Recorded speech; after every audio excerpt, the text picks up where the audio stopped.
सुंदरकांड 20वां सर्ग। नारद जी का रावण को समझाना। उनके कहने से रावण का युद्ध के लिए यमलोक को जाना तथा नारद जी का इस युद्ध के विषय में विचार करना। अगस्त्य जी कहते हैं, रघुनंदन, इसके बाद राक्षस राज रावण मनुष्य को भयभीत करता हुआ पृथ्वी पर विचरने लगा। एक दिन पुष्पक विमान से यात्रा करते समय उसे बादलों के बीच में मुनि श्रेष्ठ देवर्षि नारद जी मिले। निशाचर दशग्रीव ने उनका अभिवादन करके कुशल समाचार की जिज्ञासा की और उनके आगमन का कारण पूछा। तब बादलों की पीठ पर खड़े हुए अमित कांतिमान महातेजस्वी देवर्षि नारद ने पुष्पक विमान पर बैठे हुए रावण से कहा, उत्तम कुल में उत्पन्न विश्रवण कुमार राक्षस राज रावण, सौम्य ठहरो। मैं तुम्हारे बड़े हुए बल विक्रम से बहुत प्रसन्न हूं। दैत्यों का विनाश करने वाले अनेक संग्राम करके भगवान विष्णु ने तथा गंधर्वों और नागों को पददलित करने वाले युद्धों द्वारा तुमने मुझे समान रूप से संतुष्ट किया है। इस समय यदि तुम सुनोगे तो मैं तुमसे कुछ सुनने योग्य बात कहूंगा। तात, मेरे मुंह से निकली हुई उस बात को सुनने के लिए तुम अपने चित्त को एकाग्र करो। तात, तुम देवताओं के लिए भी अवध्य होकर इस भूलोक के निवासियों का वध क्यों कर रहे हो?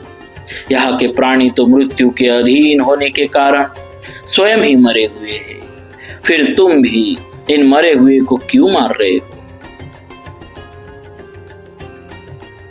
देवता, दानव, दैत्य, यक्ष, गंधर्व और राक्षस भी जिसे नहीं मार सकते, ऐसे विख्यात वीर होकर भी तुम इस मनुष्य लोक को क्लेश पहुंचाओगे। क्लेश पहुंचाओ, यह कदापि तुम्हारे योग्य नहीं। जो सदा अपने कल्याण साधन में मूढ़ है, बड़ी बड़ी विपत्तियों से घिरे हुए है और बुढ़ापा तथा सैकड़ों रोगों से युक्त है, ऐसे लोगों को कोई भी वीर पुरुष कैसे मार सकता है? जो नाना प्रकार के अनिष्टों की प्राप्ति से जहां कहीं भी पीड़ित है, उस मनुष्य लोक में आकर कौन बुद्धिमान वीर पुरुष युद्ध के द्वारा मनुष्य के वध में अनुरक्त होगा? यह लोक तो यो ही भूख, प्यास और जरा आदि से क्षीण हो रहा है तथा विषाद और शोक में डूबकर अपनी विवेक शक्ति खो बैठा है। दैव के मारे हुए इस मर्त्यलोक का तुम विनाश न करो। महाबाहु राक्षस राज, देखो तो सही, यह मनुष्य लोक ज्ञान शून्य होने के कारण मूढ़ होने पर भी किस तरह नाना प्रकार के क्षुद्र पुरुषार्थों में आसक्त है। इसे इस बात का भी पता नहीं है कि कब दुख और सुख आदि भोगने का अवसर आएगा। यहाँ कहीं कुछ मनुष्य तो आनंद मग्न होकर गाजे बाजे और नाच आदि का सेवन करते हैं, उनके द्वारा मन बहलाते हैं, तथा कहीं कितने ही लोग दुख से पीड़ित हो नेत्रों से आंसू बहाते हुए रोते रहते हैं। माता पिता तथा पुत्र के स्नेह से और पत्नी तथा भाई के संबंध में नाना प्रकार के मनसूबे बांधने के कारण यह मनुष्य लोग मोहग्रस्त हो परमार्थ से भ्रष्ट हो रहा है। इसे अपने बंधन जनित क्लेश का अनुभव ही नहीं होता है। इस प्रकार जो मोह अज्ञान के कारण परम पुरुषार्थ से वंचित हो गया, ऐसे मनुष्य लोक को क्लेश पहुंचाकर तुम्हें क्या मिलेगा? सौम्य, तुमने मनुष्य लोक को तो जीत ही लिया है, इसमें कोई भी संशय नहीं।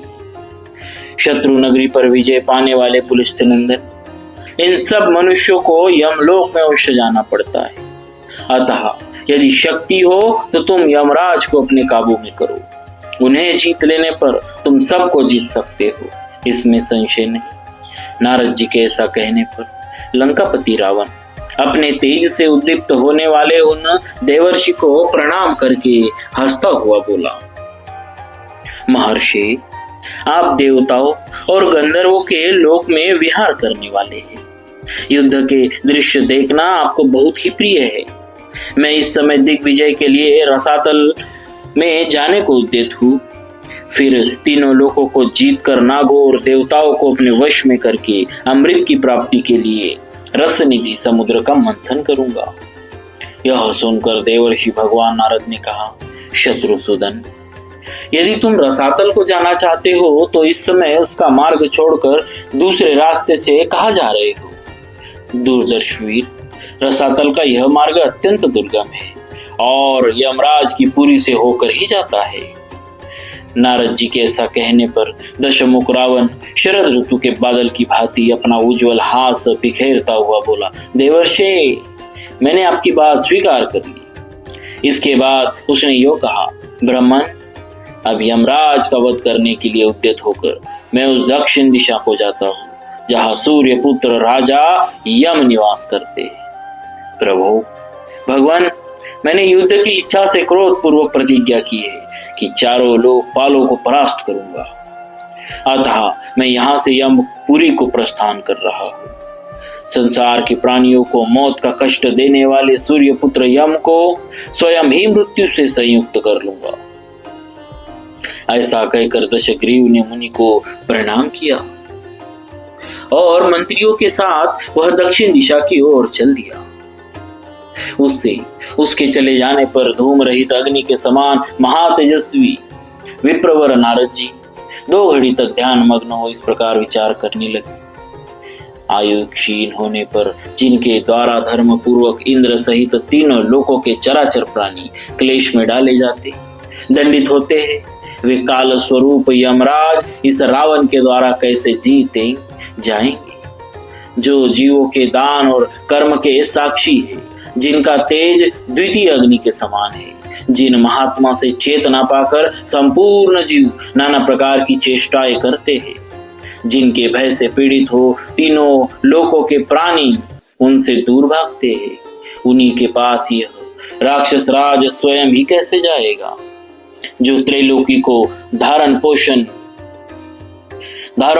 करने वाले तथा पुण्य और पाप के फल देने वाले हैं और जिन्होंने तीनों लोकों पर विजय पाई है, उन्हीं कालदेव को यह राक्षस कैसे जीतेगा? काल ही सबका साधन है। यह राक्षस काल के अतिरिक्त दूसरे किस साधन का संपादन करके उस काल पर विजय प्राप्त करेगा? अब तो मेरे मन में बड़ा कौतूहल उत्पन्न हो गया है। अतः इन यमराज और राक्षस राज का युद्ध देखने के लिए मैं स्वयं भी यमलोक हो जाऊंगा। इस प्रकार श्री वाल्मीकि निर्मित आर्ष रामायण आदि काव्य के उत्तरकांड में 20वां सर्ग पूरा हुआ। बोलिए श्री सीताराम जी महाराज की जय। भक्तवत्सल भगवान।